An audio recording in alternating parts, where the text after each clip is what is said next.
Good morning, Elana K. How are you doing today? Hello, it's wonderful to be here. Thank you so much for having me. I'm doing well. Oh my God, I'll tell you what, this book is coming out at the right time, and I mean this in the most positive way. There's so much change in the world right now, and a book like this, The Blood Years, is going to share with readers the importance of writing down your family history. I hope this book will be embraced by younger readers, teenagers, and grown-ups alike.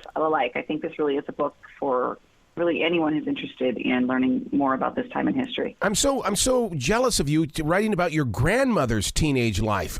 Because I don't know that much about my own grandparents. Yeah, I am lucky. My grandmother, Frida, was a natural storyteller, and I was a very inquisitive kid. And whenever she was a brilliant grown-up, whenever I asked a question, she would answer it honestly and wait for me to ask a follow-up. And in that way, she sort of gently shared with me an enormous story of family and of tragedy that she gave to me sort of in degrees as I was ready to hear it. Was that the inspiration behind getting the opportunity to speak with survivors of the occupation? It was so important to me to do a lot of research because I'm a novelist. So this is not just my grandmother's story. It's my grandmother's story made into a novel for which I had to weave in a lot of other experiences. And so I didn't want to make stuff up about the Holocaust. There's enough terrible real stuff that happened that it felt vitally important to me to honor the real stories of survivors and people who didn't survive. So I did an enormous amount of research, listening to testimonials through the Holocaust Memorial Museum in D.C., reaching out to survivors that are still alive. I worked with a woman named Ruth Glassberg Gold, who's a survivor of Czernowitz, Romania, and also the author of a memoir called Ruth's Journey, who read a draft of this book and helped me with my veracity. I read memoirs. I read fiction written by to get my hands on. It was very important to me to tell the story right. My wife's family has the roots in Romania, so that's the reason why I'm so attracted to this, because I really do want to know her roots as well as my own roots, and I think that's the kind of generation that we're evolving into. It's not just about me. It's about, okay, how did we get here? Oh, I hope you're right. That is a very good point. What's really interesting about the city that my grandmother is from, Czernowitz, Romania, it's now Ukraine. This town changed hands several times during this book. And one of the periods of this book is when the Russians came in and took over Czernowitz, Romania. And as I was writing this book, Russia took over Czernowitz, Ukraine, the town that, and it's this very full cycle moment.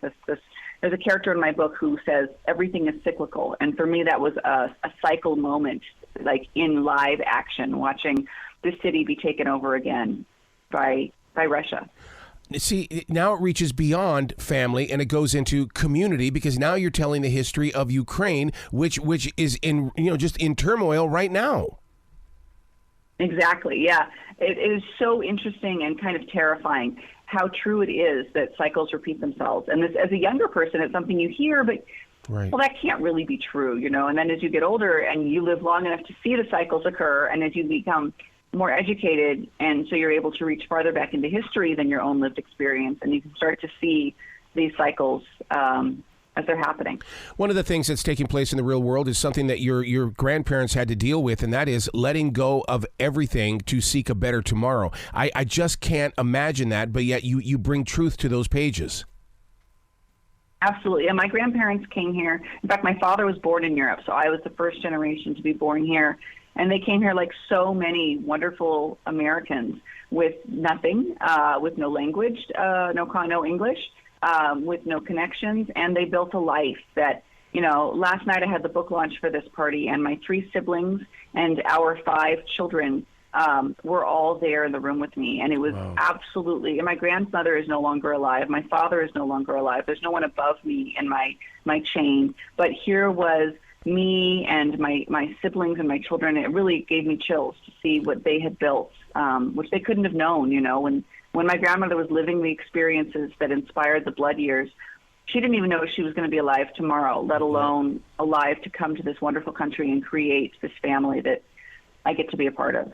You know, we need books like this in the way of the things that's happening to this nation as people are coming into this country as well, because we need to learn that we all came into this country. My grandparents came from Germany. They brought with them a bed. That was so important to my grandfather. In fact, it was so important that he gave it to me as a young child. I don't know where the bed is now because I moved away from Montana, but the fact of the matter is it was so important to him to bring that to America. Yeah. I love that detail. That's exactly the sort of detail that would go into my book if it had been part of my family's history. I still want to know the story behind that bed. Yeah, we are a country of immigrants.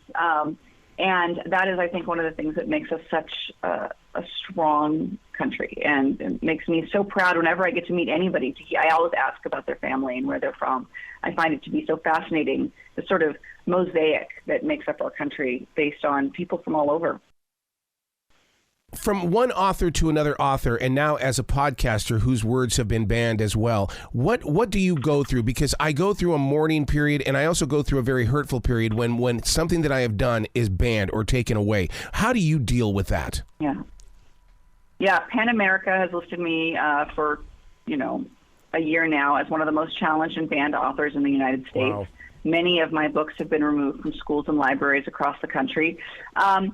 I think it's such a loss for young readers. Many of my books are for readers, as I have picture books that have been removed from collections, middle school books, young adult novels.